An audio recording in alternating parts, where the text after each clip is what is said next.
Doctor साहब, मेरे को गले में सूजन हो गई थी। मैं हॉस्पिटल गया तो मैंने अल्ट्रासाउंड कराई तो मेरे को उन्होंने बताया कि गले में आपकी गाँठ हो गई है, आपकी थायरॉइड ग्लैंड में गाँठ हो गई है।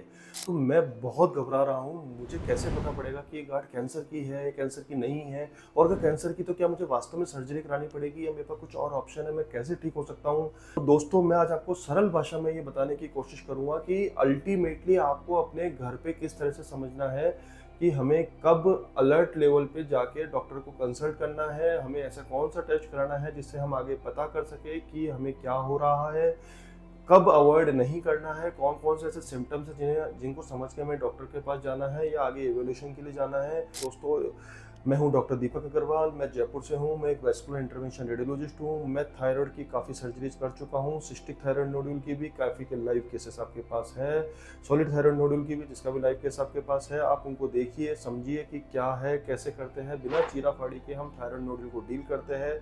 तो दोस्तों, पहले अपन ये समझने की कोशिश करेंगे कि आखिर थायरॉइड नोड्यूल होता क्या है। दोस्तों, थायरॉइड एक बेसिकली एक ग्रंथि होती है जो आपस में एक स्टॉक से, एक स्टमक से जुड़ी रहती है। ये ग्रंथि थायरॉइड डेफिनेटली बहुत सारे काम करती है। बेसिकली जो थायरॉइड ग्रंथि में जो अनचाही कुछ बम्प्स बन जाते हैं, जैसे आपके हाथ पे पैर पे कभी स्किन बम्प्स होते हैं, थायरॉइड ग्लैंड में भी बम्प्स बन जाते हैं, जैसे ब्रेस्ट में बन जाते हैं, यूट्रस में बन जाते हैं, वैसे थायरॉइड ग्लैंड में बन जाते हैं। तो उन बम्प्स जो होते हैं, उन गांठों को बोलते हैं हम थायरॉइड नोड्यूल। एक जनरलाइज वर्ड है थायरॉइड नोड्यूल। कौन से ऐसे सिम्टम्स है जो डेंजरस हो सकते हैं, जो डेंजरस है, जिनको आइडेंटिफाई करना है? दोस्तों, अगर आपकी आवाज़ में चेंज हो रहा है, आपकी स्वेलिंग दिख रही है, आपको पेन है, आपको हैवीनेस है, आपको खाने में दिक्कत है, आपको सांस लेने में दिक्कत है, सबसे इम्पोर्टेंट बात, अपन चाहे कि ये सारे सिम्टम एक मरीज में मिलेंगे तो ये जब तक अगर ये सारे सिम्टम्स आने का वेट करोगे तब तक तो मालूम पड़े बहुत देर हो चुकी होगी। पक्की बात बता रहा हूँ आपको। तो दोस्तों, बेसिकली इन सिम्टम्स को आइडेंटिफाई करना है। इनमें से कोई भी सिम्टम किसी में हो सकता है। सबसे कॉमन, सबसे जल्दी वाला ना सिम्टम है कि आपको बाहर से दिखाई देगी कि ये गांठ दिखाई दे रही है, ये थोड़ी सूजन दिखाई दे रही है। तो कांच के सामने, मिरर के सामने खड़े तो डेली बाल बांधने के लिए हेयर मतलब उसके लिए होते होंगे ना, तो उस समय देखो कि भाई हाँ, कि भाई सब ठीक है ना, तो आइडेंटिफाई करना है। ठीक है। अब इसमें नेक्स्ट क्या करना है?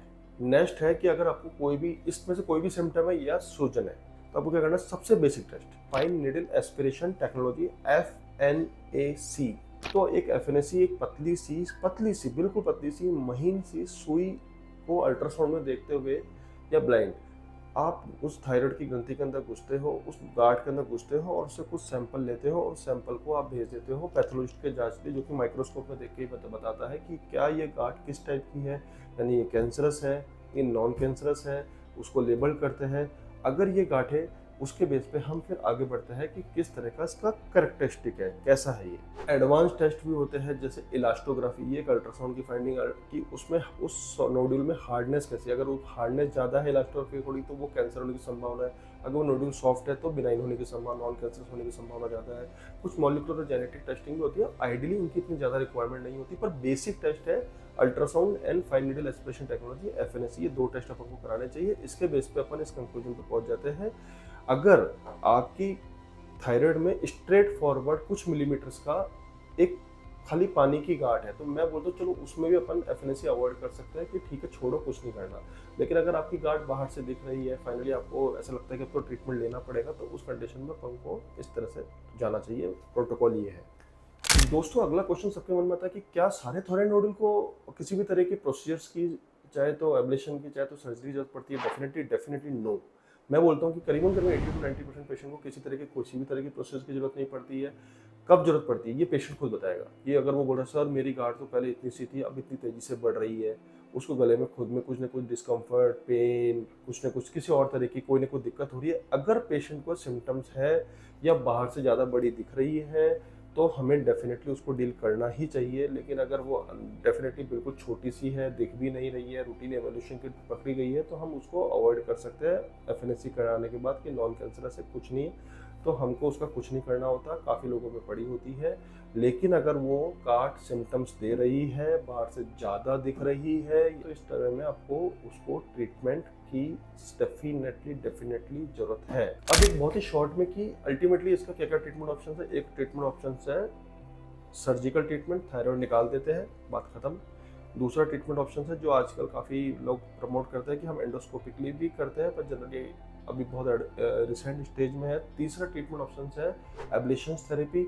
एब्लेशन थेरेपी में क्या होता है, हम माइक्रोवेव एब्लेशन या रेडियो फ्रिक्वेंसी एब्लेशन से इस थायराइड नोड्यूल को मेनली सॉलिड नोडुल या सॉलिड सिस्टिक, जिसमें सॉलिड कंपोनेंट ज़्यादा हो, उस नोडुल को हम अब्लेट कर देते हैं। 2 से 3 महीने में वो नोडुल बिल्कुल श्रिंक हो जाता है, रिजल्ट बहुत बढ़िया हो जाता है। कुछ पेशेंट में ज़्यादा बड़े नोडुल होते हैं तो हमें हो सकता है 2 या 3 सेटिंग करनी पड़े और उसमें नोडुल बिल्कुल बढ़िया हो जाता है। सिस्टिक नोडुल है तो उसमें से तो खाली फ्लूइड निकाल के उसको उसमें कुछ मेडिसिन डाल के और उसकी वॉल को ख़राब करके और उसको डील कर लिया जाता है। मतलब वो भी मैंने वीडियो बना रखा है। सिस्टिक नोडुल का भी वीडियो है, सॉलिड नोडुल का भी वीडियो है, आप देख सकते हैं, रिजल्ट्स भी देख सकते हैं।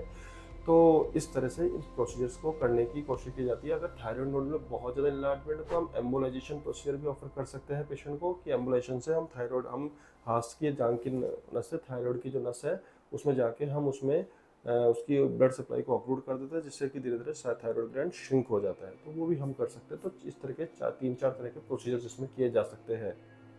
दोस्तों, चूंकि थायराइड की बात चल रही है तो थायराइड के बारे में मैंने लाइव केसेस की वीडियो में इसकी हाईली रिकमेंडेशन रहेगी, क्योंकि सिस्टिक नोडुल्स काफ़ी कॉमन होते हैं। तो मैं ये जो बोलूँगा कि जो पानी की गांठ है यानी सिस्टिक नोडुल्स है, इनको चीपर वे में ओपीडी बेसिस पे जल्दी से कैसे डील किया जाता है बहुत अच्छे रिजल्ट्स के साथ, ये मैं आपका लिंक दे रहा हूँ। इसको जरूर इस केस को देखिए ताकि आपको आइडिया लगेगा कितना सिंपल वे में हार्डली 1 से 1.5 मिनट में पूरा काम हो गया और ये हमारा नोडुल पूरी तरह से गायब हो गया। सिस्टिक नोडुल पानी की गांठ के लिए, उसके लिए मैं आपको दे रहा हूँ।